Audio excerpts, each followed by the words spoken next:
Shehzad Poonawalla looking bright with his new scarf that he's just got, making sure that we know of his party affiliations. This is going to go beyond my neck into Himachal also, and Gujarat also, and MCD also. Okay, although you're not saying that in MCD. Okay, so we've already said that you've lost the MCD. And interestingly, Shehzad Poonawalla, we are already saying that you could lose Himachal. It's very tight. It's very tight, but it is clearly one of the states where you're facing a huge battle. And perhaps if these numbers stand, the first state since 2019 where in a direct fight, the Congress is slightly ahead of you. Should these numbers worry you, or are you sab changa hai? Rajdeep, first of all, your poll, as much as I respect it, is not the exact poll and is not the only poll, because the other polls are suggesting that we will win and win handsomely in Himachal. And let me tell you what is exactly happening. In Uttarakhand also, we beat a historical trend and formed the government there, which was never a trend before.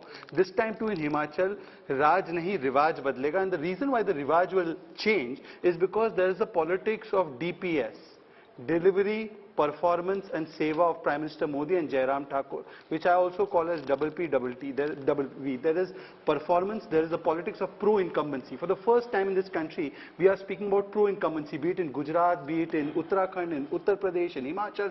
Deliver karo or vote milega, janta vishwas jatayegi, and the double V stands for Vishwas and Vikas. Look at what we have done in Himachal. AIMS, neev bhi Pradhan Mantri ne rakhi, udghatan bhi Pradhan Mantri ne kiya. The Una-Delhi railway line, which was not completed for 50 years. Hati Samaj was given their rights by us. It is triple IIT or it's IIT, IIM, all of this has been taken to Himachal, and therefore the people of Himachal are going to vote for us, and you mark my words, 8th of December, it will be the victory of double P, double V. Their PV stands for Parivarvad and Vibhajan. They are being rejected, and they are being rejected in Himachal. Before I go to her, I want to know these acronyms that you come up with. It seems that Mr. Modi has set a template.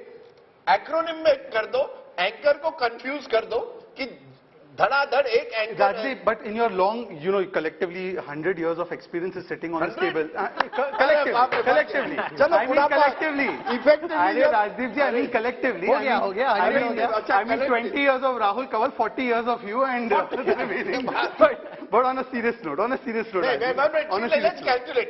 Since you did, how many years, Rahul? Of what? Of doing this political reporting?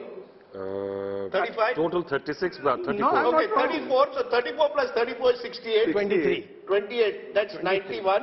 Preeti? 15. Oh, yeah, 100.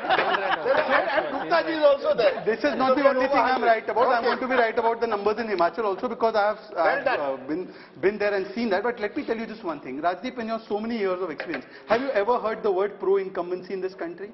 It is only after the BJP and Prime Minister Narendra Modi that pro-incumbency की बात होती है कि सरकारें काम करती हैं, deliver करती हैं, गरीबों को सामाजिक जन कल्याणकारी नीतियों को लागू करती हैं, चाहे वो घर तक देना हो. We have seen it in Orissa. Why is it first time? No, but left party. Of course, Left party in Bengal. Rahul ji, with all due respect, in a state like Uttarakhand, which has the rivaj of changing government, yeah, that's a different thing. But the politics of pro-incumbency.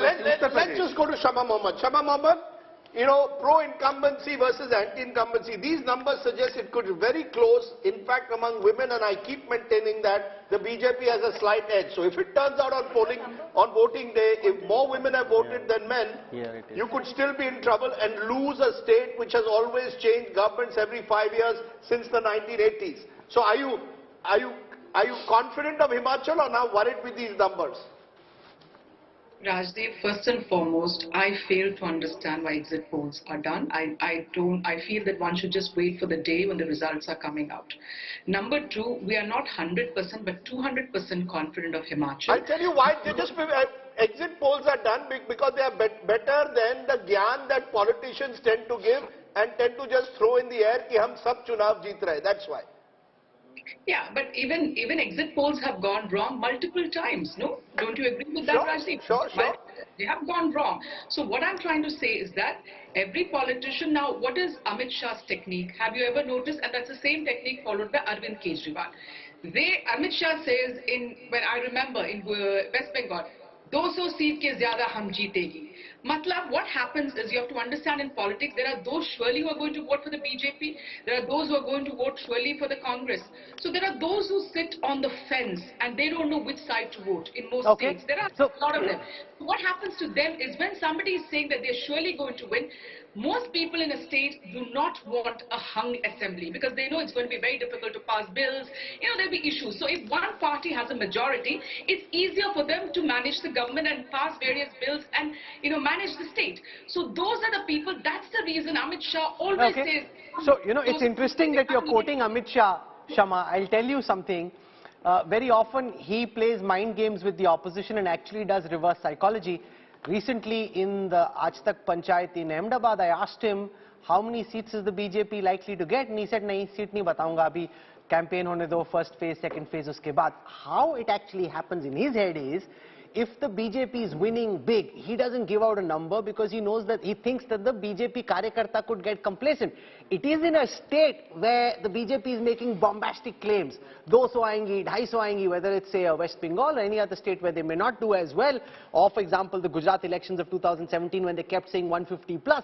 It is when they know that things aren't necessarily going very well and they want to get the cadre excited, they want to get voters excited. When they know when they are winning big, which could be potentially a state like Gujarat, we'll find out on the 8th, he is very reluctant to give numbers. So how it plays out is very often the opposite of how it's interpreted. If they're making big claims, view that with more suspicion than you would when they're being very circumspect because they don't want voters or their own karyakartas to get complacent. So there's a bit of reverse psychology.